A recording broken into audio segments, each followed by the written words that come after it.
ہے کہ جن کی زمین پر قبضہ کیا گیا، جن کا برسوں خون بہایا گیا، انہی مظلوم فلسطینیوں سے اظہار یکجہتی کے لیے ناظرین آج عالمی یوم یکجہتی فلسطین یعنی ہر سال کی طرح 29 نومبر کو اقوام متحدہ کے تحت منایا جاتا ہے۔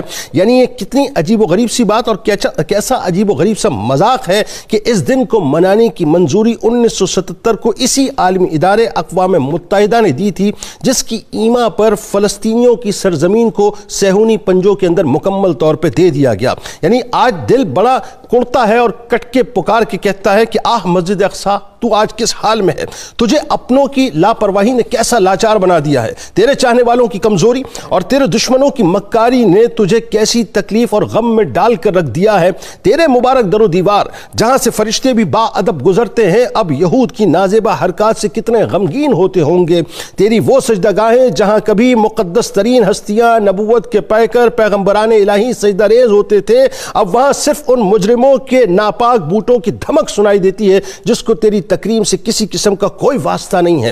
معصوم بچوں کی آہو بکا، بہنوں کے لٹے ہوئے آنچل، جوانوں کی شہادتیں، بوڑھوں کی چیخ و پکار اس ارض مقدس کا مقدر بن گئی ہے۔ ناظرین کرام، بیت المقدس وہ سرزمین ہے جسے اللہ تعالیٰ نے انتہائی مبارک بنایا کہ الذی بارکنا حولہ کے نہایت ہی اونچے خطاب سے یعنی برکت والی زمین کہہ کر اس کو پکارا۔ یہی سرزمین کئی انبیاء کرام علیہ السلام کا مسکن و مدفن ہے، جہاں آج بھی انبیاء کرام علیہ السلام تشریف فرمائے، یعنی کئی انبیاء کرام تشریف لائے، پیدائش بھی یہاں پہ ہوئی، تبلیغ بھی یہاں پہ کی، مسکن بھی یہی ہوئے اور مدفن بھی ان کا یہی ہوا۔ حضرت ابراہیم علیہ السلام نے ناظرین اسی سرزمین کی طرف ہجرت فرمائی، حضرت اسحاق علیہ السلام یہی تبلیغ کرتے رہے، حضرت یعقوب علیہ السلام نے 100 بھیڑوں کے بدلے میں بیت المقدس کی زمین کو خریدا، جن کے قدموں کی برکت سے بیت المقدس آباد ہوا۔ حضرت داؤد علیہ السلام نے اسی سرزمین کو جائے سکونت کے طور پر اپنایا اور یہیں اپنے محراب کو تعمیر کیا۔ حضرت سلیمان علیہ السلام اسی جگہ سے ساری دنیا پر حکومت کرتے رہے، یعنی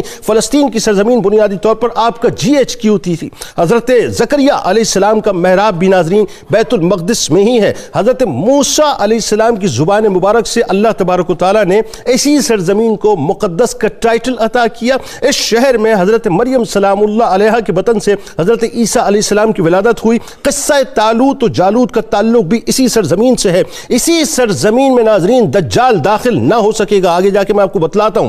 چونکہ ذہن میں رکھیے گا یہ بات، اور آج چونکہ گوگل پہ اگر آپ میپ دیکھتے ہیں تو آپ کو نظر آتا ہے کہ شام جو ہے بڑا ایک اسپیسیفک ایریا ہے، لیکن قدیم زمانے میں لبنان، فلسطین، اردن، یہ تمام جتنی بھی زمینیں تھیں سب شام کے اندر شامل تھیں، جہاں آج یہودی مکمل طور پہ قابض ہیں۔ اسی سرزمین پہ فائنل بیٹل یعنی ملحمت الکبریٰ ہوگی، جسے ارمگڈون بھی کہا جاتا ہے، ہرمجدون بھی کہا جاتا ہے۔ یہی سرزمین حشر و نشر کی جگہ بھی ہے۔ اسی سرزمین پر مسلمانوں کا قبلہ اول ہے وہ مسجد اقصی ناظرین، جس کے فرش نے بیک وقت کم و بیش 1,24,000 پیغمبروں کے قدمین شریفین اور بالخصوص امام الانبیاء کے مبارک قدموں کو بوسے دیے، جہاں ایک ہی وقت میں تمام انبیاء کرام علیہ السلام نے امام الانبیاء کی امامت میں با جماعت نماز ادا فرمائی۔ یہی وہ مسجد ہے جس نے رخ مصطفیٰ صلی اللہ علیہ وآلہ وسلم کے جلوے دیکھے، اس کی تابناکیاں دیکھیں۔ یہی وہ مقدس مسجد ہے جہاں سے سرکار مدینہ صلی اللہ علیہ وآلہ وسلم معراج پر تشریف لے گئے۔ یہی وہ مسجد ہے جس کا ذکر قرآن پاک کی آیات میں رہتی دنیا تک چمکتا رہے گا۔